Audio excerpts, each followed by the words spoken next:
December 7th, 1941 is a date that is imprinted in American memory, a day of infamy. Yet in that confusion, a legend was created, a tale which is so easily forgotten in the epic of military history. This is the story of a man, not a gunner, though he was actually a cook and laundryman, called Dorie Miller, whose official rank was mess attendant second class.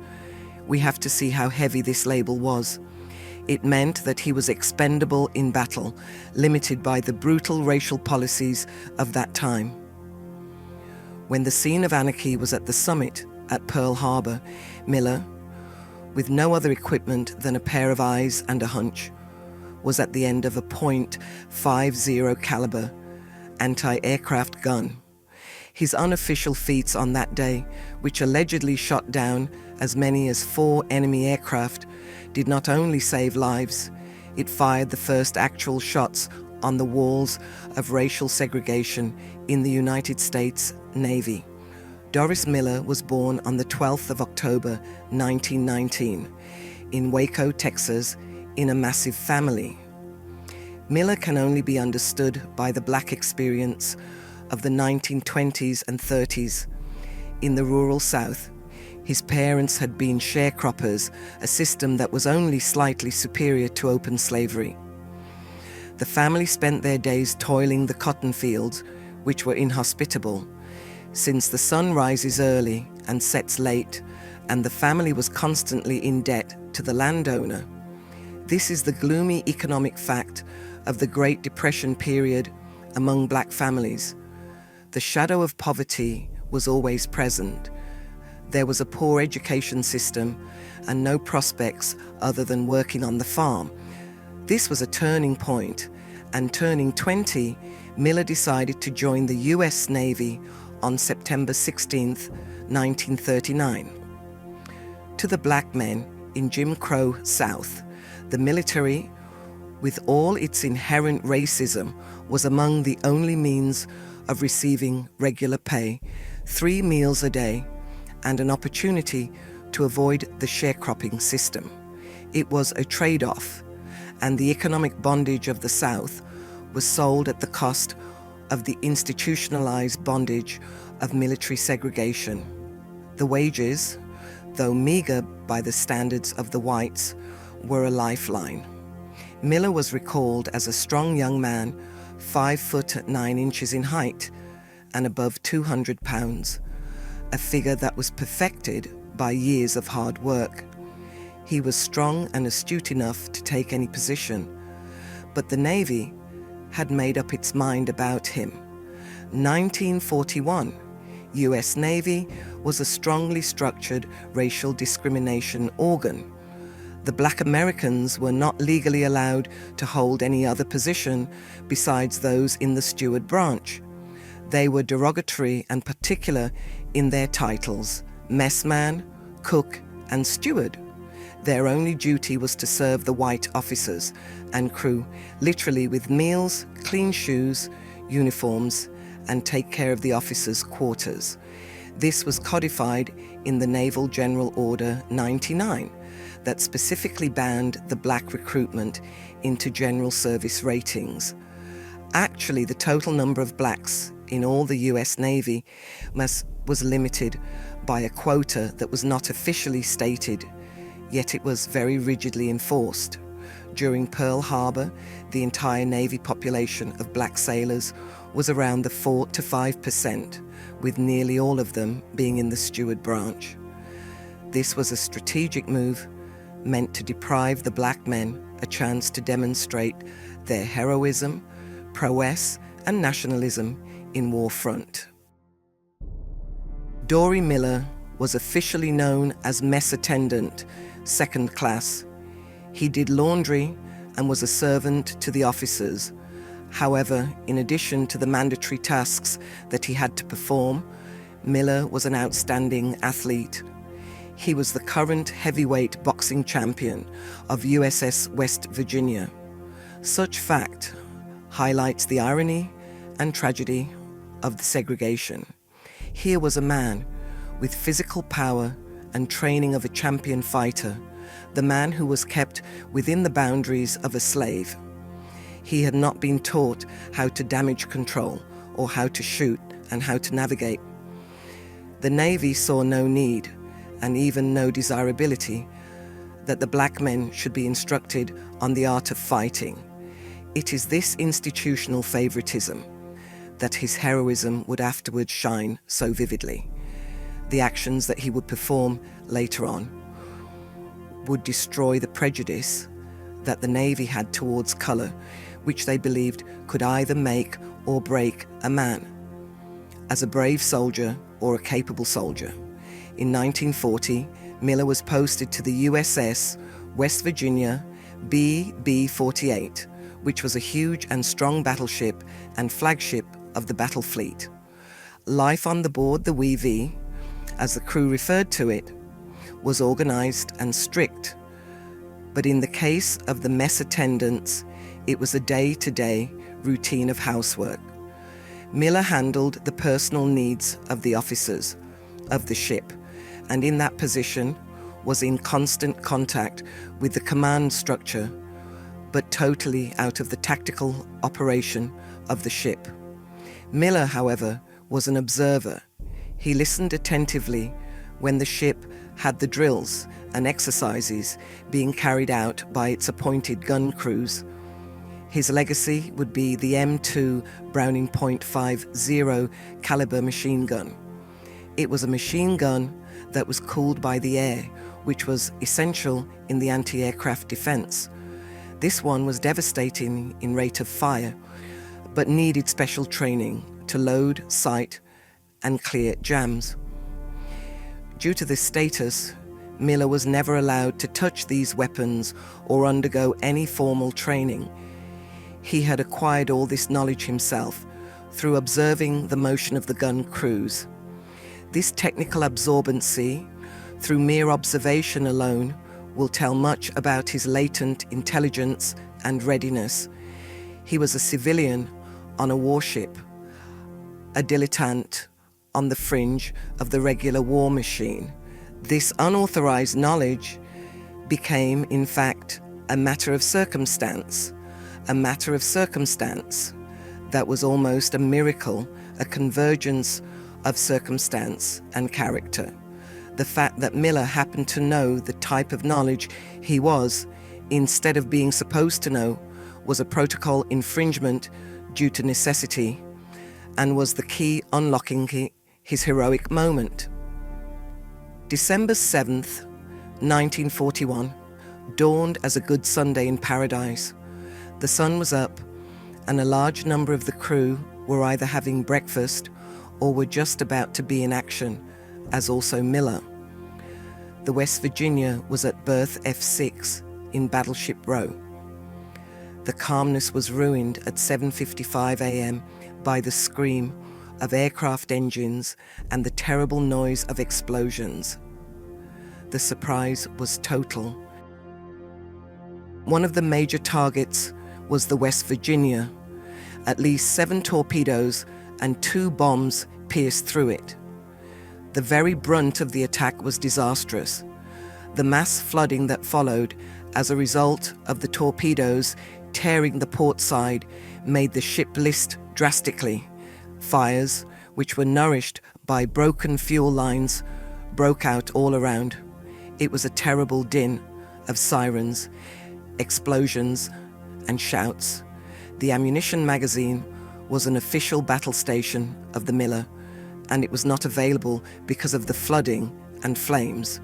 Rather than taking refuge, as would be the normal survival-oriented response to a non-combatant Miller, he rushed to the main deck. The most urgent operation that he and another sailor were instantly attracted to is the assistance of the command structure.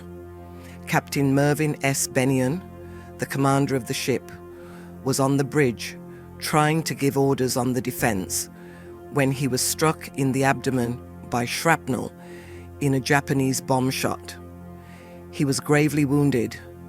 It was the great presence of mind of Miller in the midst of the carnage, that was so much assisted in transporting the critically wounded Captain Bennion toward the con tower, affording him as much comfort and help as possible as the attack was going on overhead. Captain Bennion gave orders even as they transported him, and he died because of his wounds. The picture on the main deck was hell. The assigned gunners of the lead anti-aircraft batteries on the forward were killed, wounded, or driven out of their positions by the heavy fire. Miller spotted a gun of particular M2 Browning dual mount position, deserted and quiet. It was loaded, but unmanned. This was a matter of survival, not a question of choice on the part of Miller. Such a course was insubordination, which would be harshly punished during peacetime. Yet during that time, it was a matter of survival. Mess attendant, a servant, was not permitted to handle a combat weapon.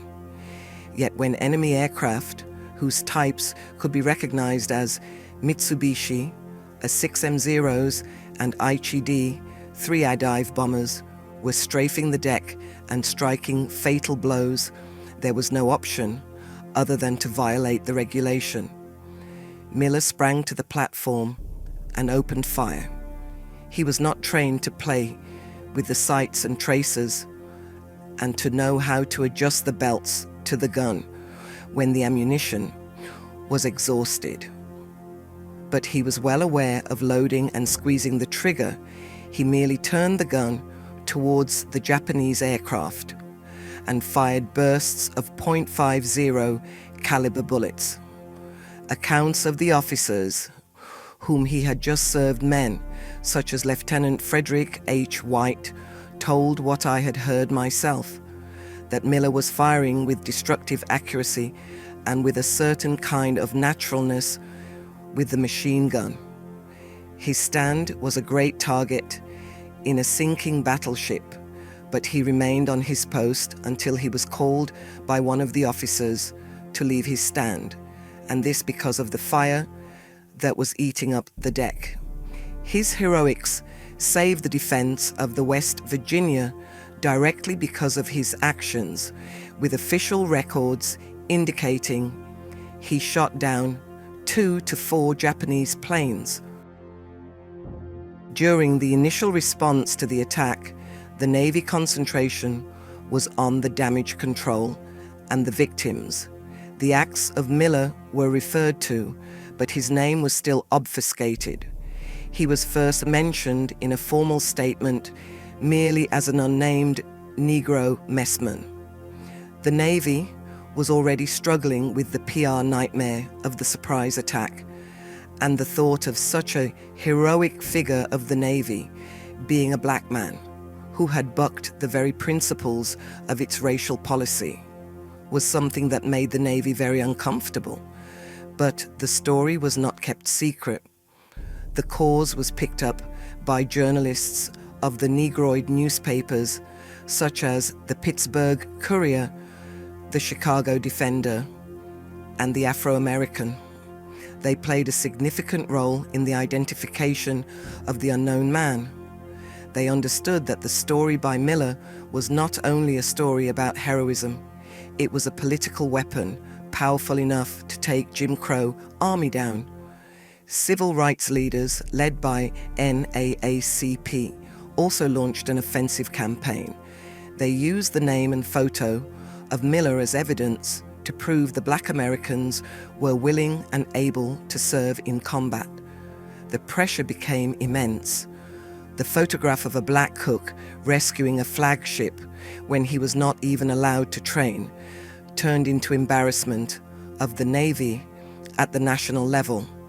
At last, when a columnist in the Pittsburgh Courier, who had done the reporting that the Navy was not willing to do, disclosed his entire name on March 15th, 1942. Dorie Miller was officially declared the hero of Pearl Harbor by the Navy, and under the intense popular attention, it was preconditioned by his long overdue official recognition. Dorie Miller was officially given the Navy Cross, the greatest decoration the Navy could give an enlisted man, at the time on May 27, 1942.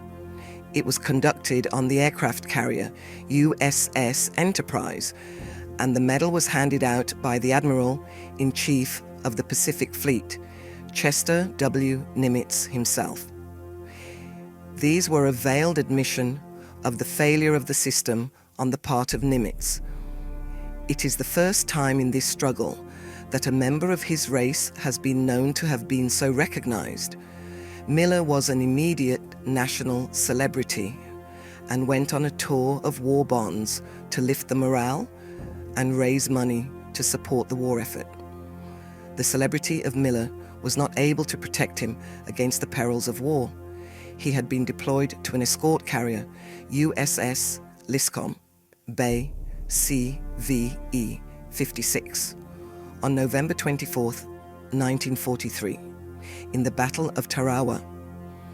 The ship was attacked by a single torpedo by one of the Japanese submarines, and that is a tragic moment. The explosion resulted in a giant ticking time bomb explosion, which sunk the ship within minutes. Miller was one of 644 missing and killed sailors. A year and a day following the sinking, he was formally pronounced dead, and the life of a real hero was cut short in an untimely and tragic manner. The activities of Dorie Miller in Pearl Harbor were the concrete evidence civil rights leaders needed. In case a mess attendant may be a hero, why was the Navy depriving thousands of black men of the right to fight? Miller emerged as a living, iconic, breathing image of how hypocritical and unrealistic a segregated force could be that was engaged in struggling to secure democracy abroad. His service was a direct catalyst for change. The Navy, though slow, eventually responded to the pressure. By 1948, President Harry S. Truman issued Executive Order 9981, which officially desegregated the entire U.S. Armed Forces. While the process of integration took decades, Miller's sacrifice was a foundational moment, demonstrating that talent, courage, and patriotism transcend racial lines. In the decades following the war, Miller's memory has been enshrined in various ways. Beyond the Navy Cross, he has been honored with a destroyer escort USS Miller, and in 2020, the Navy announced that a future Gerald R. Ford-class aircraft carrier would be named the USS Doris Miller, CVN 81. This is an unprecedented honor, making him the first enlisted man and the first black American to have a nuclear-powered aircraft carrier named after him, a testament to the enduring power of his actions. Dorie Miller's story is not just a footnote in the history of Pearl Harbor. It is a monument to the unexpected hero. He was forced into the role of a servant, but chose the role of a warrior. His defiance of segregation under fire changed the course of military policy, proving that the most powerful weapon a man can wield is courage, regardless of the uniform he is allowed to wear. Dorie Miller's legacy is a stark reminder that true valor often arises from necessity, not privilege. From a segregated mess hall to the bridge of a sinking battleship, he defined what it meant to be an American hero. His defiance under fire at Pearl Harbor not only saved his ship, but ultimately helped dismantle the systemic racism that had bound him and thousands of other black sailors. His story is history, but his courage is timeless. If you want to hear more hidden stories like this about people whose lives quietly reshaped history, make sure to like the video, subscribe to the channel, and tell in the comments where you're watching from.